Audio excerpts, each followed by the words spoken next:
Soweto. Yeah, so he went there. I mean, you saw a bit earlier, he addressed the nation. So he had some cameras in Hyde Park. He spoke to the nation, addressed us, and spoke about Winnie Mandela and what she stood for, what an incredible woman she was, and just some of the points. And here he is speaking once again outside our home. Let's cross there. Mandela, the mother of our nation, who departed this afternoon.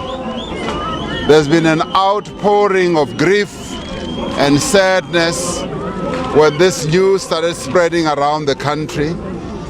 Many of our people just cannot believe that she has departed. They were still glowing in her continued presence and life, particularly after she seemed to have gotten over the health challenges that she was going through.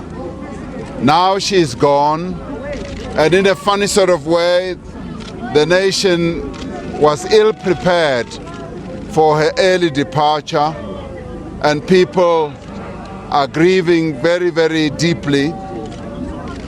The death of Winnie Mandela is a great loss, in that she has been one of the strongest women in our struggle, who suffered immensely under the apartheid regime, who was imprisoned, who was banished, who was treated very badly, separated not only from her husband but from her children as well and her people. But notwithstanding all this, she remained strong, she remained determined, she was courageous, and in many ways, she was also very stubborn. Stubborn on behalf of our people, because she knew that out of her stubborn disposition, she would be able to inspire millions of South Africans. And she inspired millions of us. We grew up watching how she was conducting herself as she resisted the worst type of terrible torture from the apartheid regime. She was not only an inspiration, but she also touched the lives of millions of South Africans during the dark days of apartheid, when the ANC was banned, when our people were living under the jackboot of apartheid. She remained the sole voice of the democratic movement. She continued to show courage against all the terrible forms of intimidation that was leveled against her and her movement. Her movement remembers her very fondly, as she was one of those gallant leaders that our movement has had. So she's one person who really went through a lot of tribulations.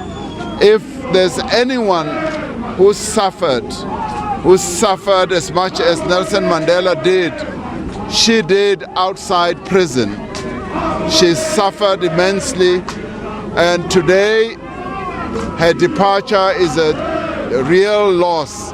You can hear the people singing, and this will go on through the night, through the week, as we prepare to lay her to rest.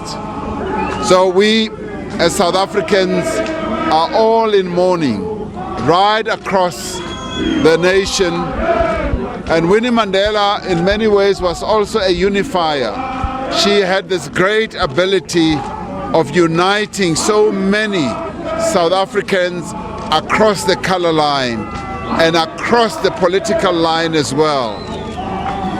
Also, she was able to unite urban and rural.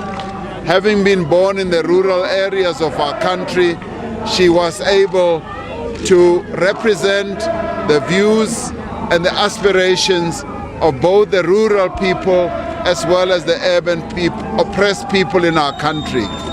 So she's a great loss.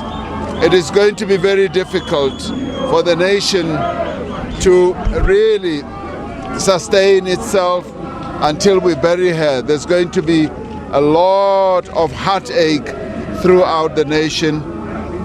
Internationally as well, Winnie Mandela had a great impact on the African continent.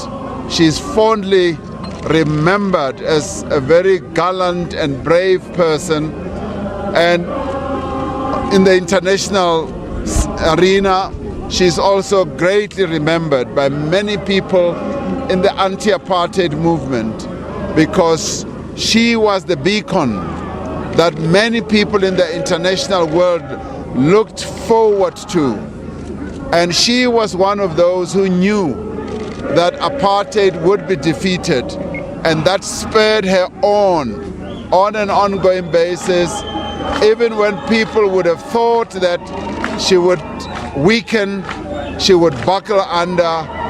Winnie Mandela never did, and her voice continued to reverberate throughout the length and the breadth of our country. So this is South Africa that is in mourning, and at the national government level, we have declared that Winnie Mandela will have a national official funeral, which will be held on the 14th of April, and there will be an official memorial service on the 11th, but then again there will be many other memorial functions right across the country, nearly every province of our nation. And we would like to extend our gratitude and our thanks to many across the country and the world who are wishing us well, who are wishing her movement well, the African National Congress, a movement that she so loved. And I, as president of the ANC, I'm saddened because I went out with her, came to fetch her here, went to the voter registration point for her to check her voting details, and after that we went to lunch together.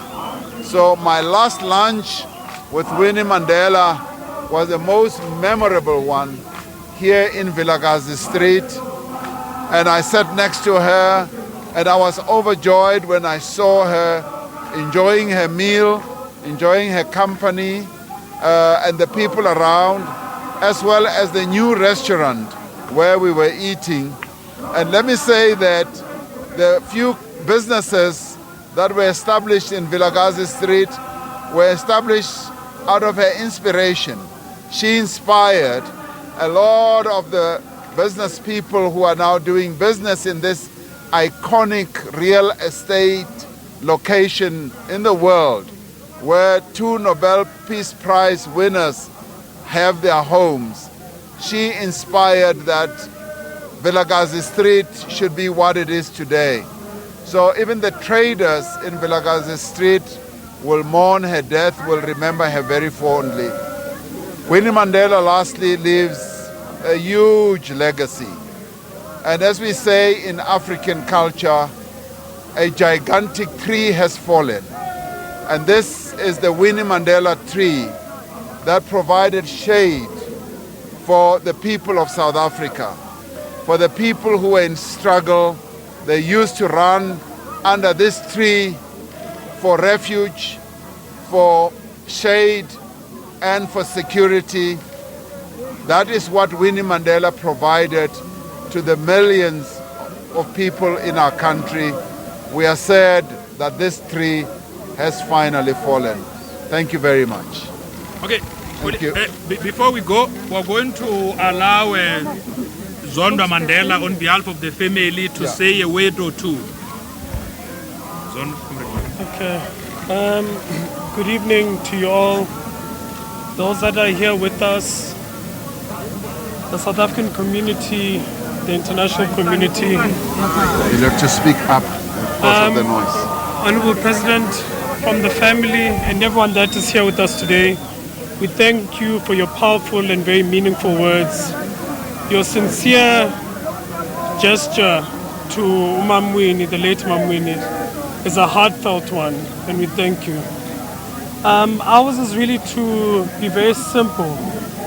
The family continues to appreciate this continuous support, the support that we see here in front of us here at our home in Soweto, the support that continues to flow from every corner of South Africa and every corner of the world.